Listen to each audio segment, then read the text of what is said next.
L'histoire des Juifs de France, un nouveau numéro tout de suite et comme chaque jour en compagnie de Christophe Dard. Et ce matin, Christophe, nous allons parler bande dessinée. Vous me faites plaisir avec un épisode consacré à Marcel Gottlieb, scénariste, écrivain, dessinateur et éditeur. Il a été l'ami de René Goscinny et il a joué comme lui un rôle important dans l'essor du 9e art. Créateur du personnage du chien Guéluron, Gottlieb a aussi travaillé avec Franquin et Uderzo. Il a également cofondé le journal L'Écho des Savanes et Fluide Glacial. Alors Christophe, nous allons d'abord commencer comme toujours par évoquer l'enfance de Gottlieb, de son vrai nom Marcel Mordechai Gottlieb. Il naît à Paris en 1934. Exactement, et son père Erwin Gottlieb est né en Roumanie, peintre en bâtiment. Sa mère Regina Berman est couturière et elle est originaire de Hongrie, et le dessin qui passionne très tôt.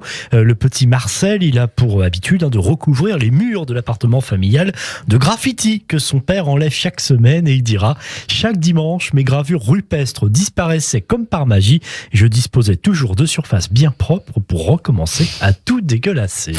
Lorsque le régime de Vichy impose les statuts des Juifs, Marcel doit porter l'étoile jaune. En 1942, son père, Erwin, dénoncé par un concierge, est arrêté, lui, par la Gestapo. Il est transféré à Drancy et déporté dans le camp de travail et de concentration de Blechhammer en Pologne. Il survit à l'évacuation du camp lors de la marche de la mort, mais il est assassiné au camp de Buchenwald le 10 février 1945. Entre-temps, Marcel, dont la mère a été prévenue d'une rafle imminente par un gendarme, elle est cachée, ainsi que sa sœur. Donc Marcel est caché chez des fermiers, c'est dans l'Eure-et-Loire où il va passer plusieurs années. Et puis après la guerre et après avoir effectué sa scolarité, Gottlieb devient comptable à l'office commercial pharmaceutique et le soir, il étudie aux arts appliqués. Il est aussi comédien amateur le dimanche. Il porte un dossier de dessin au journal de Mickey, qui est alors le plus ancien périodique français destiné à la jeunesse et le plus vendu. Mais cela ne lui ouvre pas tout de suite. Il est porte de la bande dessinée après son service militaire. Il travaille sur des albums de coloriage et aussi à des contes pour enfants. L'univers de la bande dessinée évolue bien sûr au cours des années 50 et au début des années 60 avec l'apparition de nouveaux journaux destinés au jeune public. Parmi ces périodiques, Vaillant, né en 1945, qui se présente comme le journal le plus captivant, et ça rime, et qui compte notamment comme personnage récurrent Pif le chien. Même si la concurrence est rude à cette époque-là, Spirou, Tintin, Pilote, notamment, qui fonctionne très bien, et bien c'est pour Vaillant que Gottlieb a envie de travailler. Il va proposer un dossier de candidature et il est pris, et pour la première fois, il publie, il a quand même déjà 28 ans, il va dessiner une série, Nanar, Jujube et Piette. Alors pour faire un peu connaissance avec eux, Nanar c'est un petit garçon, Jujube est un renard et Piette une petite fille chippie. C'est dans cette série dont le dessin est très inspiré par Franquin, on peut le dire, le créateur de Spirou, qu'apparaît pour la première fois le chien, le fameux chien Guéluron. Alors d'abord c'est un personnage secondaire, comme souvent, et puis il va s'imposer comme un propre personnage de BD, héros familier, reconnaissable à son allure un peu neurasthénique, apathique, un visage d'ailleurs inexpressif qui ressemble d'ailleurs au Droupi, vous savez, le fameux Droupi de Tex Avery. Gottlieb a enfin atteint son but, mais il rêve d'intégrer Pilote, bien sûr le Top, créé en 1959 notamment par Uderzo et Goscinny. C'est dans ce périodique que sont publiées entre autres les aventures d'Astérix, d'Achille Talon et Blueberry. Et Gottlieb dira: c'était le phare de tout le monde, mais pour un débutant comme moi, ça n'était même pas pensable. C'est vrai qu'il n'y a pas trop confiance en lui, et puis comme vous l'avez dit, un Pilote c'est le top, mais des fois quand même, il appelle la rédaction, et puis il raccroche immédiatement. Et puis un jour, il se décide quand même à aller chez Pilote. Il prend son courage à deux mains, tout timide et mal assuré quand même, avec une histoire qui raconte les difficultés d'un auteur de bande dessinée. Alors il y croit pas du tout. Et pourtant, Pilote va publier ses planches. Et oui, un grand succès pour Pilote. Goscinny, rédacteur en chef, propose à Gottlieb de collaborer sur les dingos dossiers, des scénettes en fait de la vie quotidienne. Oui, c'est pas un personnage à part entière vraiment pour les enfants. Enfin, c'est toujours destiné au jeune public, mais effectivement, ce sont de petites scènes.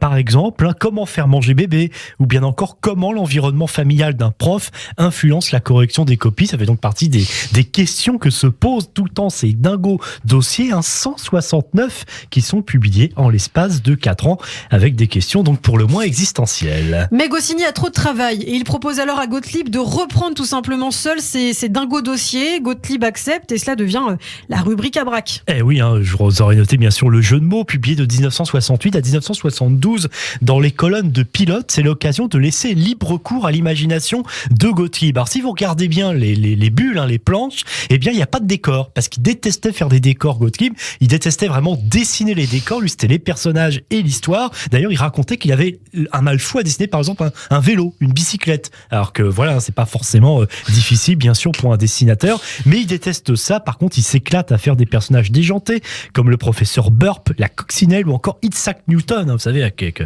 sa fameuse pomme, et des histoires aussi loufoques qu'absurdes. Et puis à la même époque aussi, en 1969, preuve que Gottlieb est bien intégré dans cette rédaction de Pilote, eh bien il fait partie de la joyeuse bande que Goscinny et d'autres membres de la rédaction de Pilote présentent le dimanche matin sur Europe 1. Et oui, une émission qui s'appelait Le Feu de camp du dimanche matin, mais qui s'arrête faute d'audience après seulement 13 numéros. Gottlieb crée toute une galerie de personnages comme Super Dupont, version franchouillarde des super-héros américains, avec sa moustache, son béret basque, une ceinture bleu, blanc, rouge et une baguette sous le bras. Et oui, tous les clichés sont réunis pour dépeindre effectivement le français type, un peu bougon, râleur et aussi un peu raciste. Et en 1972, il va cofonder la revue L'Écho des Savades. Alors ça, c'est important, aux côtés d'ailleurs de deux autres auteurs de l'écurie Pilote, Claire Bretéché et Nikita Mangrika. Et à ce moment-là, eh bien, Pilote est en crise.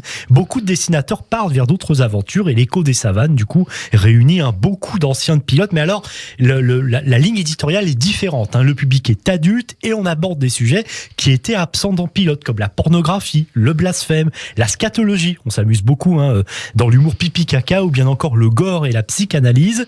Mais Gottlieb et Bretéché quittent l'aventure après 11 numéros. Il faut dire que Gottlieb est un homme discret et peu sûr de lui qui aime son indépendance. Même si Goscinny n'apprécie pas l'humour de l'Écho des Savanes, il souhaite que Gottlieb continue de travailler pour Pilote, ce qui ne sera pas le cas très longtemps, puisque les deux hommes ne se réconcilieront jamais. Eh oui, une fâcherie qui durera et Gottlieb dira.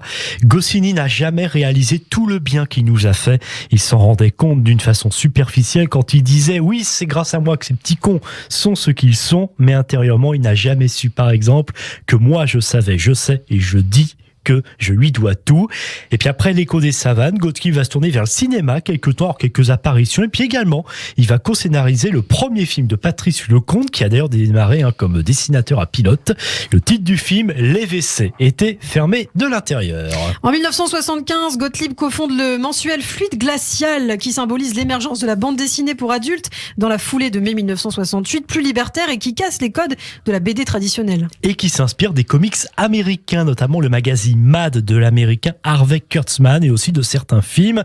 Et en plus des BD produites en noir et blanc et qui vont devenir emblématiques, les Bilochon ou Tergal, eh bien on a aussi des articles, des bios, des nouvelles, des récits. Gottlieb qui abandonne petit à petit le dessin et qui signe les éditos dans ce bureau d'ailleurs qu'il aime tant enfumer, qui n'aère jamais. À cette époque, Fluide Glacial, c'est un énorme succès.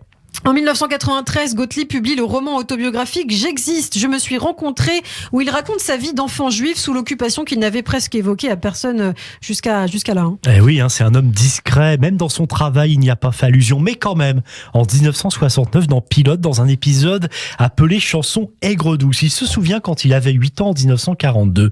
Il paraît qu'au loin, tout là-bas, il fait un sacré orage. Je ne comprends pas, il fait si beau ici. Papa et maman sont restés sous l'orage, là-bas au loin, moi je suis ici à la campagne. Aujourd'hui, le père Coudray m'a dit qu'il ne fallait plus que j'aille à l'école à cause de l'orage. L'orage a duré longtemps, mais moi, douillettement niché au fond d'une étable, bien au chaud et caressant un museau de chèvre, je m'en fichais bien. Aujourd'hui, en l'an de grâce 1969, j'ai compris l'orage. Ilana, vous aurez bien sûr compris comme moi que l'orage dont il s'agit, c'est la Shoah. Et puis en 2014, le musée d'art et d'histoire du judaïsme à Paris décide pour son 80e anniversaire de lui consacrer une exposition, Les mondes de Gottlieb. Et Gottlieb qui se sent un peu gêné, car bien que juif, il se revendique athée et n'est jamais allé en Israël. Il dira d'ailleurs, la religion juive, je ne lui ai jamais dit ni adieu, ni bonjour, ni bienvenue. J'avais 14 ans quand ma mère s'est soudain rappelé que je devais faire ma bar mitzvah. Si on m'avait demandé mon avis, j'aurais dit que ce n'était pas la peine. L'exposition est ensuite présentée au musée juif de Belgique à Bruxelles. Et Marcel Gottlieb meurt 2 ans plus tard à l'âge de 82 ans en 2016. Merci beaucoup Christophe pour ce nouveau numéro de l'histoire des Juifs de France et à très vite pour un nouvel épisode.